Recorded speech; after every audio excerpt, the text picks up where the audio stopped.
So let's kick off first of all with Emily Hennessy, who is based somewhere near Kendal. Sorry, Emily, I've forgotten what you said earlier about where you were. She's a great storyteller. When I was hosting events in village halls for highlights in Castle Carrick, I think, Emily, you visited our village hall as part of Highlights Rural Touring Scheme and did a great session there. I remember it very well. So I'll shut up. The floor is yours. Tell us about the festival that's on the Slipway right now. Thank you, Tom. It's fantastic to be here. It's lovely to see some familiar faces here as well. And yeah, a lovely opportunity to chat with you all. So thank you for coming and having me here. Yeah, so I work as a storyteller. I moved up to the Lakes from down south about 10 years ago. And my husband is a storyteller as well. And the festival came about. I'll just give you a very brief kind of background and then we can go into the film, which I think says more than I can say here. So we both travel a lot as storytellers, so work at storytelling festivals across Europe. I've done a lot of work in India.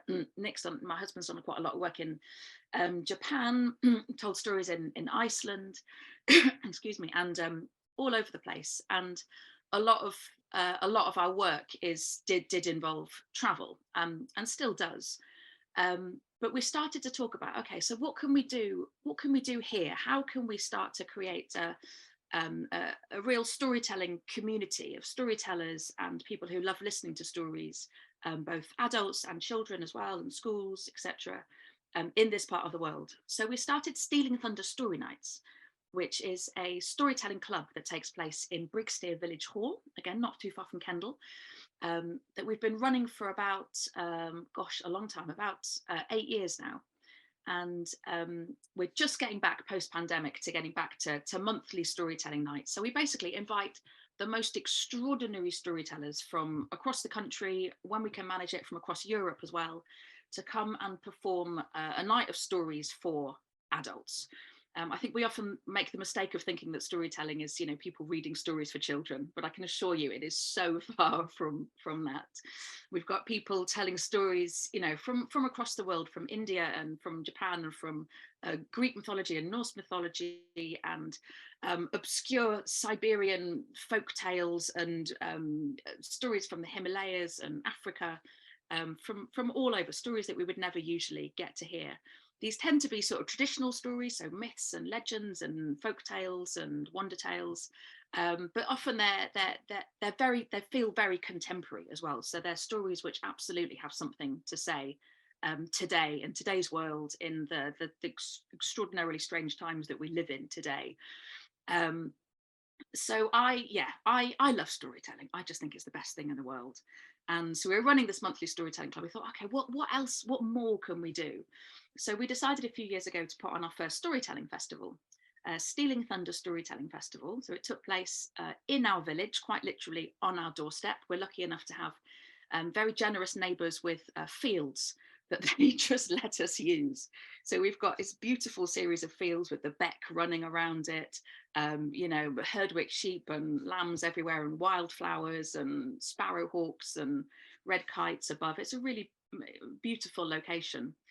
And we just made a little festival. So we partnered with the Crick Crack Club, who are the UK's sort of biggest storytelling, promoting and producing company. And they brought a venue called the Fabularium, which was this stunning yurt where we had most of our main shows, and then we had lots of smaller spaces around that, little tents and fireside and children's areas, and it was so lovely. And we thought, okay, well, let's keep doing this. And then, of course, pandemic hit. And since then, we've also got 2 young children, which makes trying to do anything a bit of a challenge. But we're putting on our second festival now in just a month's time. So the very beginning of June, the 2nd till the 4th of June, which is a Friday to Sunday, and it runs at the end of the summer half term.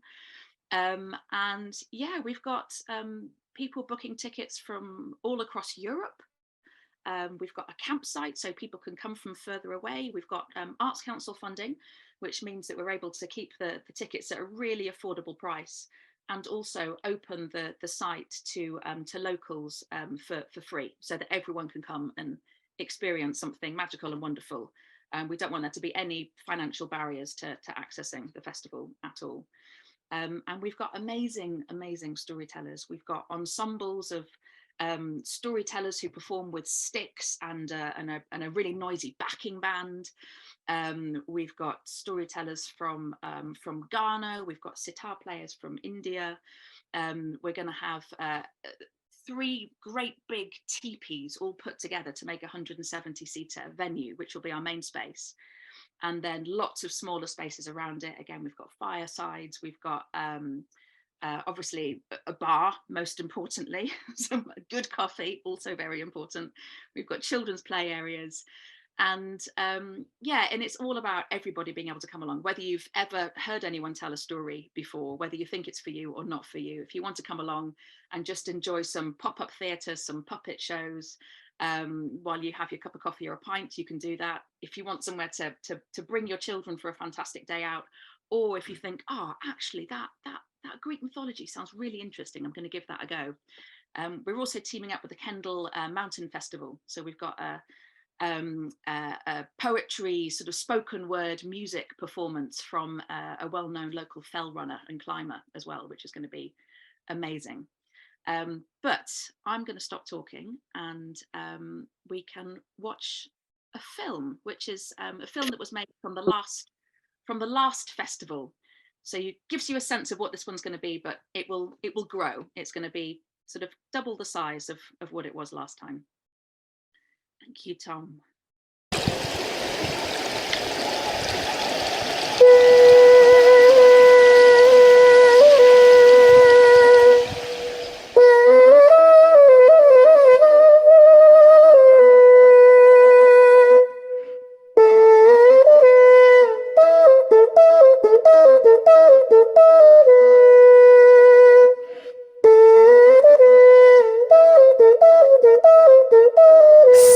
Thunder Storytelling Festival came about, the idea of it came for our wedding. We had a festival when we got married over in that field there. We had loads of storytelling and loads of music, and lots of people from the local community, all of our local neighbours came along and talked about how wonderful it was, and have been asking us ever since when we're going to do something else. Our wedding was a coming together of so many different worlds. This coming together of local people and people from other countries and other cultures just seems such a beautiful opportunity. Professionally, you know, we travel so far, we know people from such extraordinary backgrounds that we kind of wanted to bring it all together, really. Bring it into the village. our community. Yeah.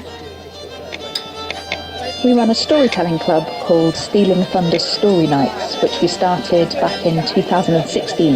We're building up a really lovely storytelling audience in this area. Something that builds on that as well. A great celebration of stories and music and, yeah, coming together of all sorts of things.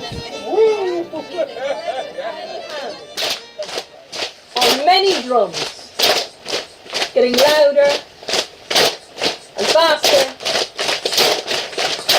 It went on for an hour, and then it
Well, I think one of the amazing things about storytelling is because it's improvisatory, because it responds to what's happening, it really accentuates the moment, and so whatever it meets, whatever it encounters, makes it magical. And I think these little, like this place where we're sitting now, right beside the beck. The other night there was a beautiful opportunity there's an opportunity for everyone to tell a story around the fire if they like, and we pass around this little golden stick, which is the Thunderbolt.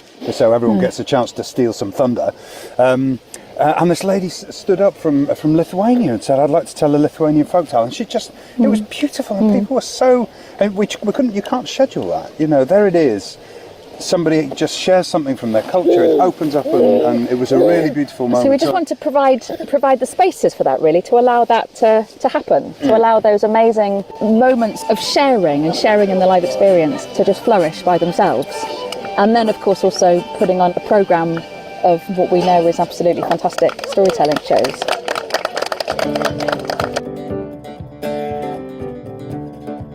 What I've liked best is just seeing such brilliant storytellers. The country's best, really, and we have seen them all in this marvellous construction, the Fabularium, which is just quite magical when you get inside it. It's just a great atmosphere, even though it rained quite a lot yesterday. It's been brilliant, and some really top-class quality storytellers. Yeah.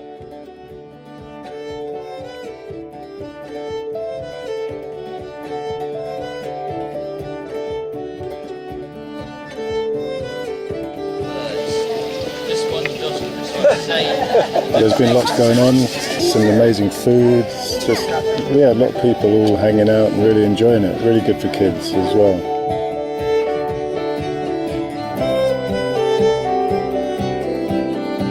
I've loved every minute of it. Apart even the rain, it doesn't matter really, because the indoor spaces are so gorgeous.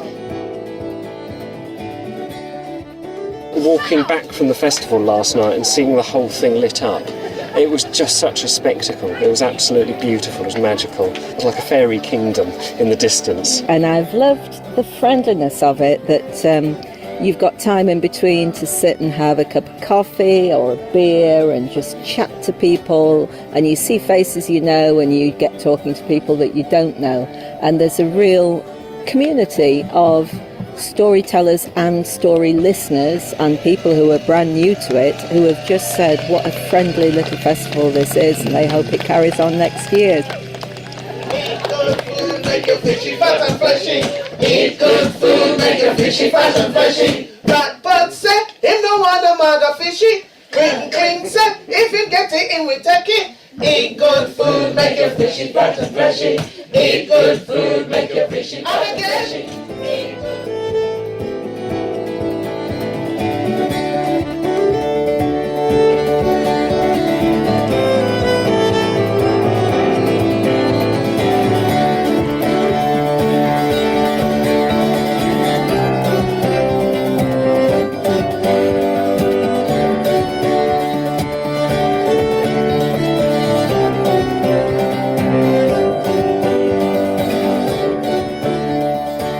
There are so many little kind of playful things that we've got ideas for, from things that maybe didn't quite go to plan this year, or we didn't quite know how it was going to work. But we think, next year we can have that. So we've had quite a lot of people asking us for when it will be happening again.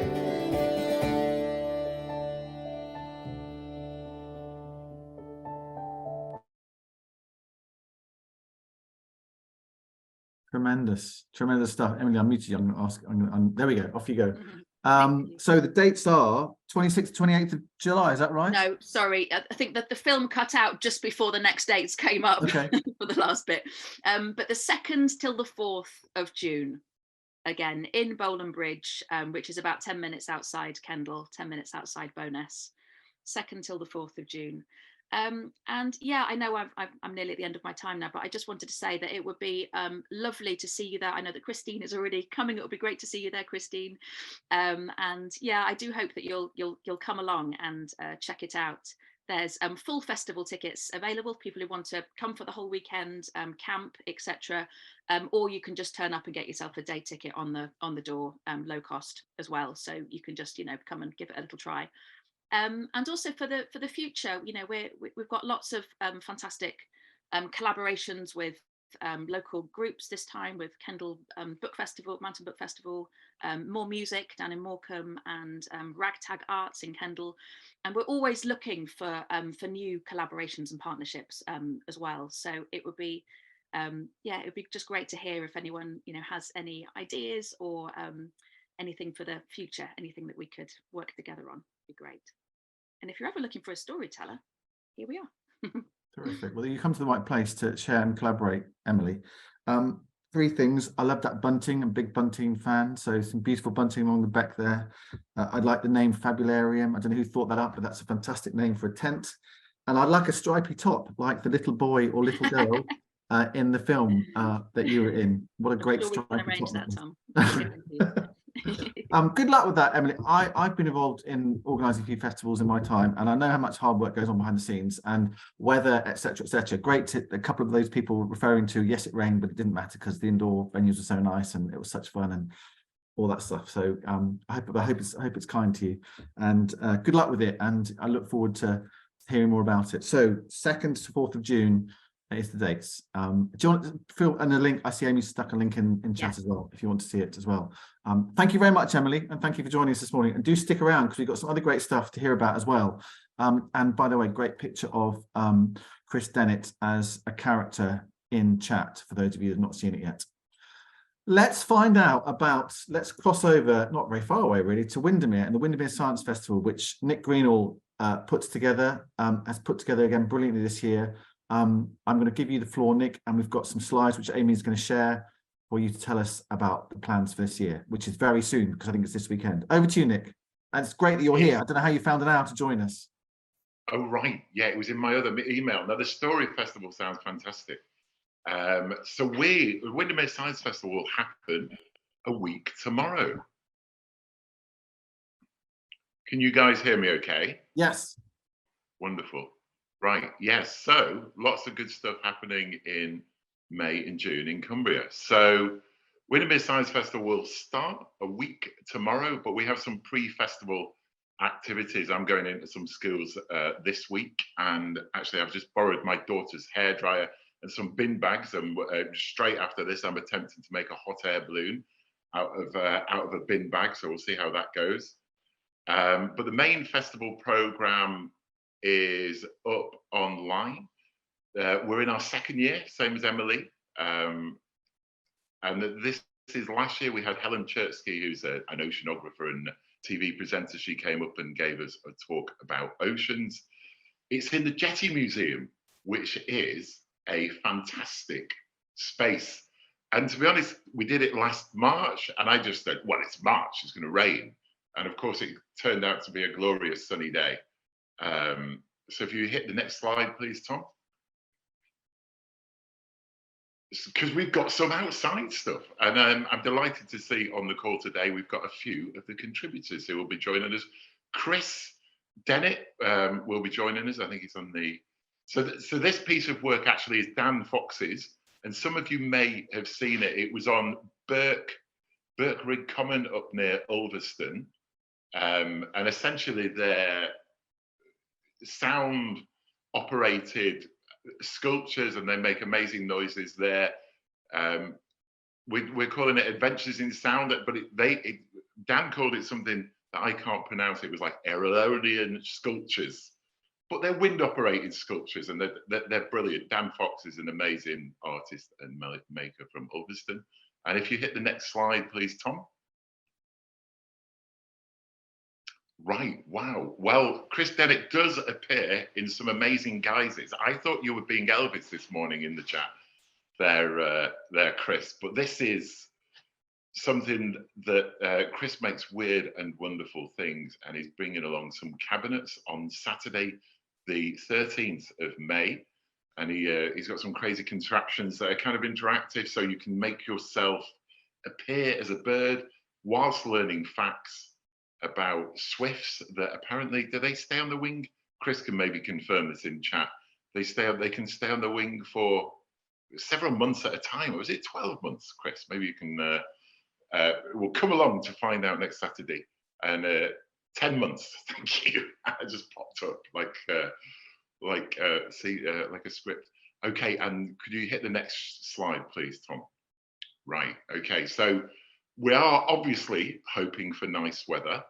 This is Ellie McKay, who is a lake ecologist, which I've just learned, she told me from Greek, is called a limnologist. So that's lake knowledge in Greek. And we're looking at sort of different ways of engaging people with science. So this particular one is a canoe safari. So you'll go out in canoes and you'll canoe around with a lake ecologist, and you'll hear about all the kind of issues with the lake. I mean, firstly, what a lake is and how it formed, about temperature differentials, and lots of other stuff, and also the threats to the lake, like the algae and the deoxygenation of the lake as well. So we could try the next slide, please, Tom.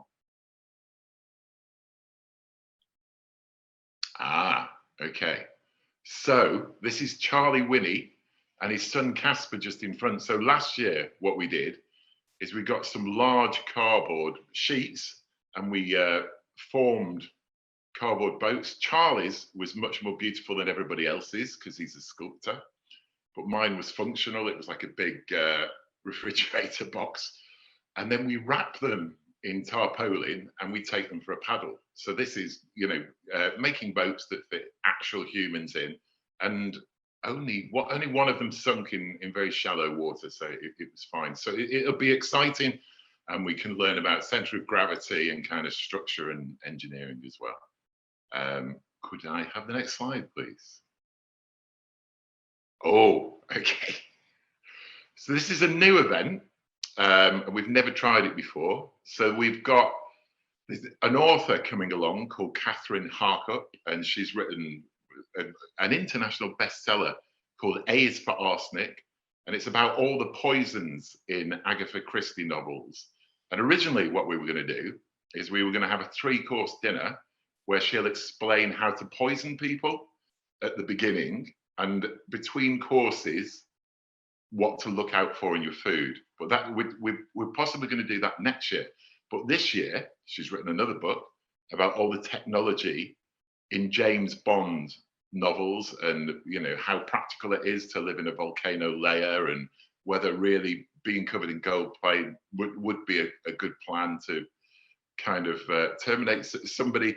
And also she talks about the science of cocktails and the technology of James Bond whilst you drink a vodka martini and I believe an old fashioned. So there's a few tickets left for that if you fancy it. It's a week tomorrow, Saturday evening in the Arts Bar in Bowness, and you get 2 cocktails for your ticket price. I think it's 18 quid. So that should be fun. Next slide, please. Okay. So Greg Foote is I don't know if anyone listens to BBC Radio 4. There's a show on there called Sliced Bread. It's a weekly kind of consumer science show. And this guy is the presenter. So he takes consumer products and says basically, is this the best thing since sliced bread, or is it marketing BS?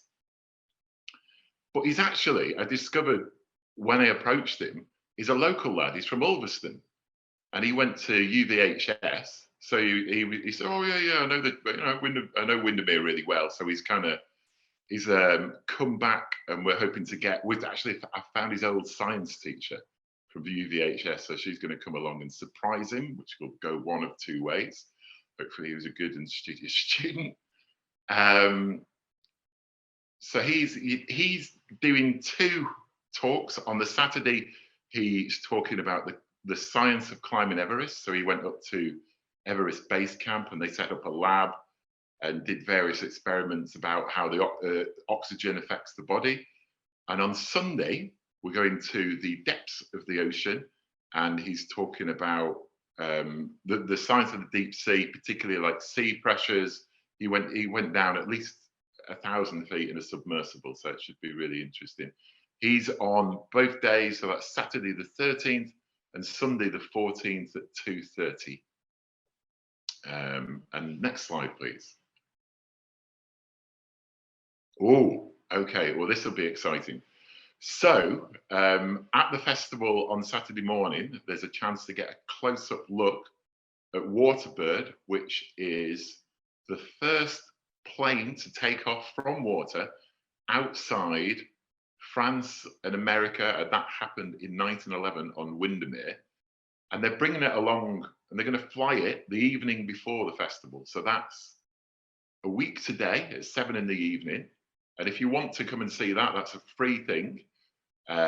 Viewing points are either from Brockhole, 7 in the evening, and they're going to be looking at also, there's a couple of weather windows they've got. So that's Thursday 11th, Friday the 12th, and then there's for flying it, and then there's a chance to have a close-up look at it on the Saturday morning. They're also attempting the first female takeoff of a seaplane from Windermere ever. So that would be like a great first to be involved with. Next slide, please. Okay, so my meeting today at 11 o'clock is with Professor Pumpernickel, who is a blue-haired gentleman, and he's just a terrific science performer, and he kind of blows stuff up, and he has a vortex cannon. He shoots the biggest smoke rings. If you've ever been in the boathouse at the Jetty Museum, he's managed to get a smoke ring all the way from the stage right out the door. So it's an incredible thing to see, and you know, kids love him, and it's also very amusing for grown-ups as well. Okay, next slide, please. Okay, we have on Sunday, there's a couple of people joining us from the Antarctic. We've got like an amazing lineup. So there's a gentleman called Jerry and a lady called Alice, and Jerry's the station leader at this island, which is called Signy Island, and it's about 150 miles off the mainland of Antarctica, and there he monitors the albatrosses and the giant petrels. So it'll be a really interesting talk, one I'm particularly looking forward to myself. Closer to home, on the Sunday, I see that Jamie Normington is on the call from the wonderful Cumbria Wildlife Trust. So on Sunday, we've got the heritage boats going out, and Jamie is going to go on them, and we're going to have ornithology talks on boats, on heritage boats. That'll be really interesting. And I think that's just the regular heritage boat ticket price of like £8. So it's really accessible. Entrance to the science festival itself is heavily subsidized, so it's £4.50 for kids and £9 for adults. So it's the same price as a regular museum ticket, but you're getting all this stuff thrown in for free. So it's a superb day, I think we've got lined up. And could I have the next slide, please, Tom? Okay. So we talked about, you know, kind of big stars from TV and radio, but some of my favorite stuff ever is just the workshops. So some of the stuff that we've been coming up with is to kind of bring art and science together, and this is one that I've been delivering recently that we came up with. So I was in Langdale School the other day, and we were making kaleidoscopes. So we take mirrors and put them together. Actually, and these next images on the next slide are from, I was working in a special needs school, working with autistic kids, and this is all the kids' work. I just showed them how to do it. I just facilitated the session, and they came up with these beautiful, beautiful images. There's an example of a few of them. If you just go on to the next couple of slides there, Tom. So we've made these with mirrors, bits of tissue paper, and I think they'd blow up as really nice prints. You know, they're sort of extraordinary. Couple more minutes, Nick. Okay. Okay, if you hit on to the next slide. So that's how could I possibly forget? We've got characters from Star Wars coming. So we've got, on the right, you'll see this is R2-D2, and on the left, that's Chewbacca, who is 7'2", and actually resides near Cheshire at the moment. He originally comes from a galaxy far, far away. And they're joining us on both days, so they'll be on the door taking tickets. We're wondering if we can get Chewbacca out on a heritage boat trip to experience a bit more of the Lake District. But they're coming with a group of technicians who build droids. So there'll be R2-D2 there, and another droid for Star Wars fans. I think he's called a pit droid, and they're going to kind of talk about the technology and show you how they were built. Other stuff that we've got going on that day. We've got amazing stuff. There's a full program online if you go to www.windermeresciencefestival.org. And I think that might be it. Do ask questions. Chewbacca on the boat would be the image for next year's program, wouldn't it? I think so, yeah. Are you a scientist, Nick? Is that where this interest comes from? Or are you just a great organizer, or are you a bit of both? My extent of organized science, I did A-level physics, but I've always been interested. As a kid, I used to watch Patrick Moore on the Sky at Night, so I was fascinated by astronomy and still am. We recently put on an astrophysics talk. So one of the good things about, obviously the festival is 2 days a year, but we've got some year-round events. There's British Science Week in March.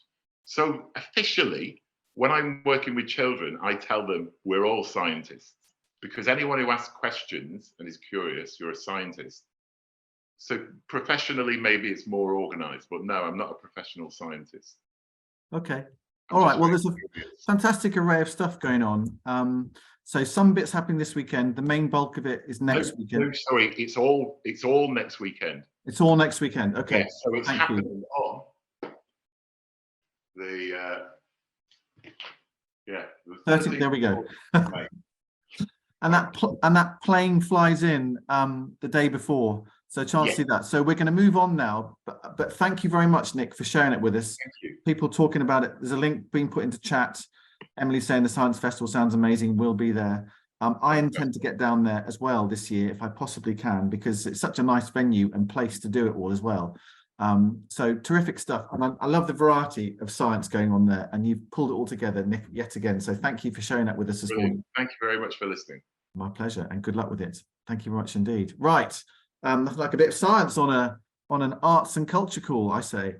Let's now cross to, well, kind of West Cumbria via Blackburn, because we're going to hear from Jamie Holman, who is a filmmaker and artist, and was commissioned to make a film for the West Cumbrian Arts Strategy, which is now part of Cumberland.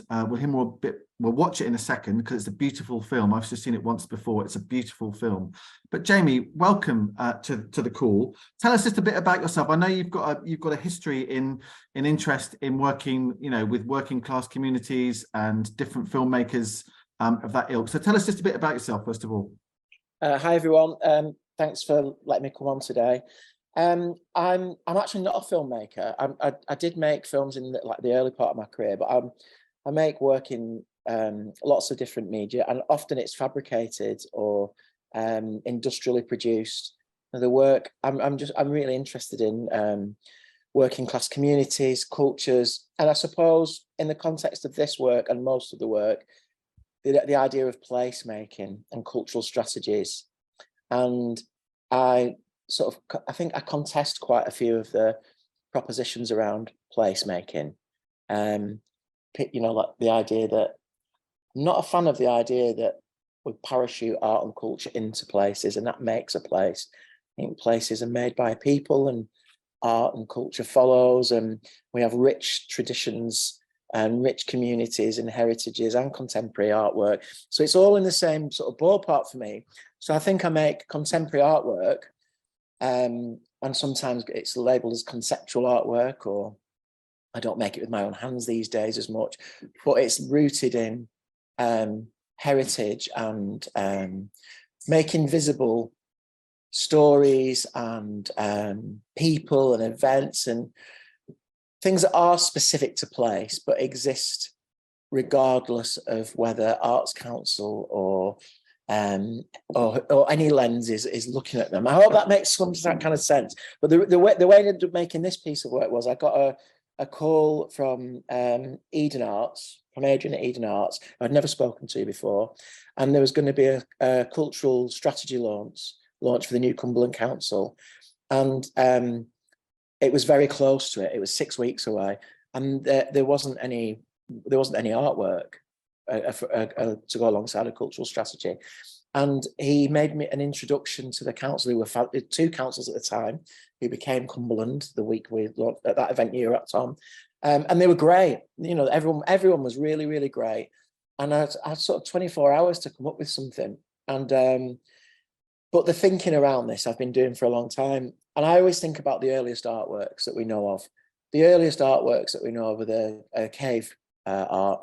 And there are 2 types of art: handprints, which are on the wall, which I think say "I'm here," which tell us that people gathered in groups and communities, and there's children's hands, what we would imagine are mixed gender hands.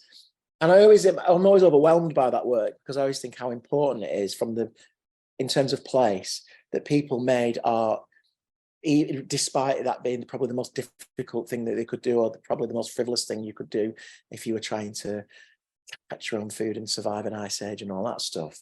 And they also painted the world around them. And so the need to say "I'm here" and we exist, and the need to document the world around you by painting what you can see, is sort of a fundamental for me. And that's about place and people. It hasn't changed. And so I had the call on the Friday. On Monday, said we'll make a new cave wall video, a film, where we just make visible the people who are here. We just who are we in these places? Who are going to have this stuff done to them potentially? And the idea that we would look at the people that would collaborate on the work would be authors of the work as well, and would have a voice at the cultural strategy. And so I just literally went into 5 locations across the area, 5 Saturdays in a row, or 4 Saturdays in a row on one weekday, and just set up with a little film crew and just asked people to talk to the camera a little bit and to do this handprint and to be visible. And I hoped that it would be kind of a beautiful thing. And I think that it is. I think it is too, and we're going to have a look at it. So Amy will share her screen, and enjoy this, everybody.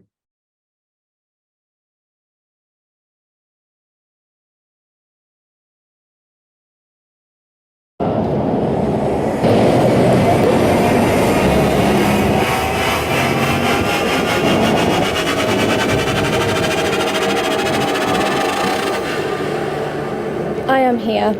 I am here. I am here. I am here. I am here. I am here. I am here. I am here. I am here. Am I here? Here I am. I am here. I am here. I am here. Am I here? Am I here? Here I am. Here I am. Am I here? Am I here? Am I here? Am I here? I am here. Here I am. I am here. Am I here? Am I here? Here I am. I am here. Am I here? Am I here? Here I am. Am I here? Here I am. Am I here? Here I am. Here I am. Here I am. I am here. I am here. Here I am. I am here. Am I here? Am I here? Here I am. Am I here? Am I here? I am here. I am here. Am I here? I'm here. I am here. Am I here? Am I here? Here I am. Am I here? I am here. Here I am. Am I here? Here I am. Here I am. Am I here? Am I here? Here I am. Am I here? Am I here? Here I am. Am I here? I am here. Here I am. Here I am. I'm here. Am I here? I am here. Here I am. I am here. Am I here? Here. Am I here? I am here. Am I here? I am here. Here I am. I am here. I am here. Am I here? I am here. I am here. I am here. Am I here? Am I here? Am I here? I am here. Am I here? Here I am. Am I here? Here I am. Here I am. I am here. Am I here? Here I am. Here I am. Here I am. Here I am. I am here. Here I am. I am here. Am I here? Am I here? Am I here? Am I here? I am here. Am I here? Am I here? Here I am. I am here. Here I am. Here I am. Here I am. Am I here? I am here. I am here. Here I am. Here I am. I am here. I am here. Am I here? Am I here? Am I here? Here I am. Here I am. Am I here? Am I here? Am I here? Am I here? Here I am. I am here. Here I am. Here I am. Here I am. Am I here? Am I here? I am here.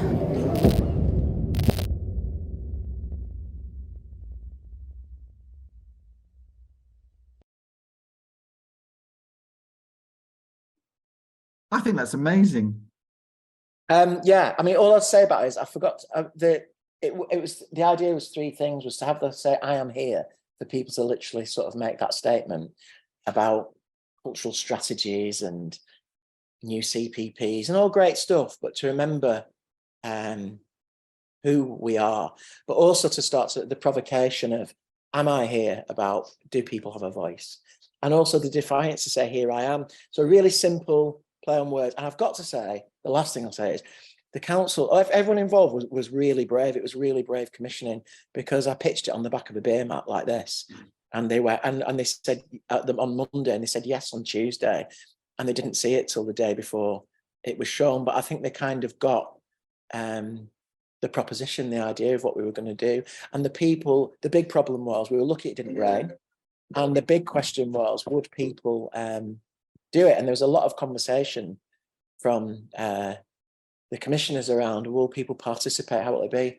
And as always with these things, everyone was lovely. We had like these great days. People came over, they were really interested in it, they wanted to talk. And that's what I think comes across in the piece, that people really they understood what we were doing, and they wanted to be part of it. Did you ask some people to say "I am" and some people to say "Am I," or did that just the way it came out? No, we asked them. Originally, I was going to edit the "I am here" into different permeations, but it felt disingenuous. It felt like that was speaking for people. So we asked the participants to say the three different phrases. Yeah, and I love that. Obviously, there's pace behind the film as well. That gives it a little bit of jeopardy. And I happen to know how many faces appeared, but 50, 60, I don't know. Yeah, I think we had a target of doing 50 per session, and then we had so some of the things would be like technical. There was one with background noising that shouldn't have made it, actually. We were so close to it, but there was a lot of stuff that couldn't go in, and then there was a lot of repetition, and then there was like tons and tons and tons of kids who wanted to do it. And obviously we had sign-up forms, and we had but they ended up not going in because we spent a lot of time in the studio contacting people's parents and saying, "Is it?" I know, what a weird call to get from someone saying, "I've made a film with your child." And so we have a bigger archive of people, but the ones who made it in because they were there was the diversity that we were looking for that reflected the people we met. There was a technical which really overrode everything, and then there was the sort of the legal of having the permission to use people in the film. The joys of filmmaking. Well, thank you so much for sharing that with us, Jamie. It's You're really welcome. interesting to Thanks hear. for having me. And the handprint, the idea of this is a sort of 21st century handprint is a really interesting parallel to draw as well. As Emily's put in chat there, just 3 words, but so powerful, worked brilliantly, and placemaking totally is what it's about. Well, thank you for sharing it with us, and great stuff. Look forward Thanks to it. for having me. Nice to meet you all. All right, okay. We've got about 10 minutes left, so we're going to hear briefly about an opportunity that's come up in Maryport from Dolly and Brian Daniels, who are setting up a great new gallery there called the Shipping Brow Gallery. So Dolly, if you want to just come off mute and tell us about the opportunity. We're going to hear more about the gallery in due course later in the year once it's up and running, but there's an opportunity which is live at the moment, and I just wanted to give you the chance to just talk about it. So the floor is yours. Yeah, thank you very much. Hello, everybody. Yeah, so we have a new gallery opening late summer. It's in an old Victorian pub at the harbour in Maryport. Brian pitched the idea to what was then Allerdale Council to have an art gallery. They were very receptive, agreed to refurbish. there was an attic that was used by the previous tenants, the Maritime Museum, as storage. But we hit upon the idea of having that refurbished as a small flat and offering an artist in residency. We contacted Steve Swallow at Castlegate House Gallery and went to see him, and more or less said, you know, do you think we're mad? We've got this concept of an artist in an attic in Maryport. He was suitably enthused, so much so we've invited him to be one of the trustees for the gallery. So our website and our advert for an artist has only recently gone live. We're hoping for a recently qualified graduate or postgrad to give somebody 12 months to start a career path here in Maryport. So we're very excited and a bit nervous and looking for people to help share the vision. I think that's right, Brian. Yes. The only other thing to say is we are offering a bursary. We are. Free accommodation and a bursary of 10K. And is the offer is the opportunity is open till the end of this month? Is that right? Until the 4th of June. Till the 4th of June. Okay. So basically, new gallery opening, and part of your strategy, your vision for the gallery is to try and support the opportunity for someone for a year to work in and out of the gallery, and obviously work with the gallery to create something or some things pretty unique and special. Well, we hope at the end of the 12-month residency, we'd want the artist in residence to have a solo exhibition, sort of curating the best of their work, and then to offer the gallery 2 of their paintings to keep in our collection as a sort of testimony to the 12-month residency. Okay. And Amy's just put in the link to the gallery into chat. So presumably there's information on there on how to apply for this position. Is that correct? Yeah, that's right. Terrific. Okay. Well, and I know there's a great story behind you two meeting and getting together and having this idea. So we'll probably leave a bit of jeopardy there about when you next come on, perhaps in August, to tell us about the gallery when it opens. But I know there's a lovely story behind your getting together, and I just kudos to you. I know this is something that you're doing for passion as much as anything else, and I can't wait for it to open. And I think I know roughly in Maryport where it's going to be. It's going to be a lovely asset to that part of Maryport's cultural infrastructure, which, by the way, feels like it's on the up a bit at the moment. There's lots of stuff going on in Maryport, which we should be pretty excited by, I think. Yeah, definitely. I mean, 5 years ago, I co-organised an arts festival at the settlement, which was based on Percy Kelly and Norman Nicholson. And we had a little bit of negativity locally. Why are you doing it? People aren't interested in art.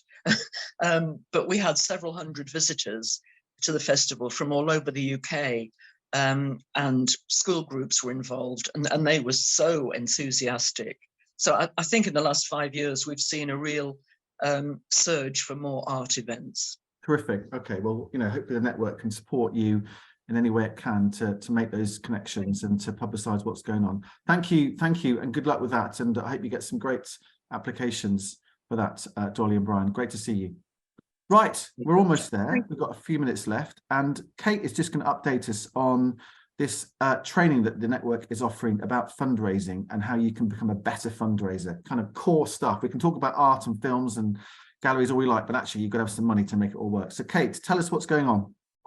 Yes, we have got some money ourselves. We were successful in getting a grant from an organisation called Arts Fundraising and Philanthropy. And that little pot of money has enabled us to put on a series of fundraising training events for you. And they are going to be at the end of this month from the 23rd to the 25th of May. And they are called Making Sense of Funding Bids. I mean, we'd all like to understand the process of fundraising a bit better, wouldn't we? This particular one-day course, and there are 3 of them, is for people who are new to fundraising, or maybe for people who have never really cracked it, or maybe you just want a refresher. I suppose it's not really for people who've already raised millions of pounds in their fundraising career. This is if it's part of what you do or an element of your work. They are £30 each, the courses, but we don't want funding, money to be a barrier. So if that's a problem, just drop us a line and Amy will put the email address in chat now as to how you can let us know, because we do have some bursaries available and we don't want funding money to be a barrier. So the sessions are at Reged and the Beacon and the Currow in Ulverston. So we have tried to space them out around the county. They are in person, they're a full day, and it includes a free lunch. So what's not to like? Please do book now, and Amy has already put the link in chat. She's just so super efficient. There is only one space left at Reged already. There are a few more at the Currow and the Beacon. I think that's really all I need to tell you. It's run by a lady called Christina Poulton, who's a specialist in delivering exactly this sort of training. We've drafted her in from the south of the county because we want to bring you the very best we can. Sorry, south of the country. Did I say county? Yeah, she's coming from the southwest. Not that we don't have excellent people in this part of the world, but we really wanted somebody for whom this is absolutely their bread and butter, training in fundraising in the cultural sector. So yeah, it's for freelancers, for creatives, for people working in organisations, and we encourage you to make the best of it. Thank you, Kate. Stefan's just corroborating that Christine Poulton, who's providing the funding training, is excellent, he says in chat. Can I add one thing, please? Yep. We are going to send out a little question for you later today. Please look out on Facebook and for an extra bonus newsletter, because we want to bring you more funding opportunities, like more training opportunities like this. And we want to ask you a quick question. So please, please, please look out for a little special extra communication from us today and answer the question. It would make an enormous difference to our ability to bring in more money to do more of this kind of thing. Thank you, Kate. Yeah, and for those people that are less familiar, there's a Facebook group with about 1,600 people in it now.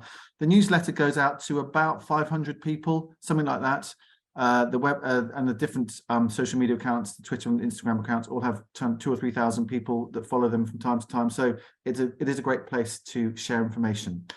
I'm going to ask Jamie from Cumbria Wildlife Trust to tell us his story about Chewbacca in 45 seconds before we finish, and then I'm going to tell you what's coming up next week. Jamie, Chewbacca in the supermarket, what happened?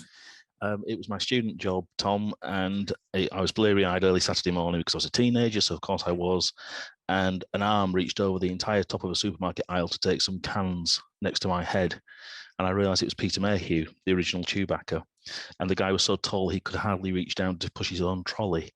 So in and among a sort of hallucinogenic moment in a Sainsbury's supermarket, I never forgot the day I met Chewbacca. Did you just recognise him as Chewbacca? This is the bit, he wasn't presumably in costume. He was so phenomenally tall, and I knew he lived in the area. But yeah, it was just the very, very random, very early Saturday morning meeting that threw me. He wasn't in costume, but he was a very, very, shall we say, hairy man. Celebrities you have met in the supermarket. There's a whole call about that at some stage. Right, next week we're going to hear about the Lake District Summer Music Festival. We're going to hear about an organisation called Outside In, and we're also going to hear about a great project called Story Silence, which I know Lakeland Arts has been involved in amongst one or two other people as well. So that is the plan for next Friday. Just to reiterate, if you've got Bank Holiday Monday off, enjoy the time off. If you're working because you're running something, then thank you very much for working on Monday. Coronation, we never had time for a conversation about the coronation. Don't know whether you'll be watching it, whether you'll be saying that pledge or whatever, but it'll be fascinating to see how all that is reported. Looks like it's going to rain in London, but we shall see. Anyway, I hope they have a decent time down there. I'm not going. Thank you for your time this morning. Thank you very much to Emily, to Nick, to Jamie, and to Dolly and Brian as well. Lots of stuff going on. Great to share it around on a Friday morning. Thank you so much, everybody. See you next time.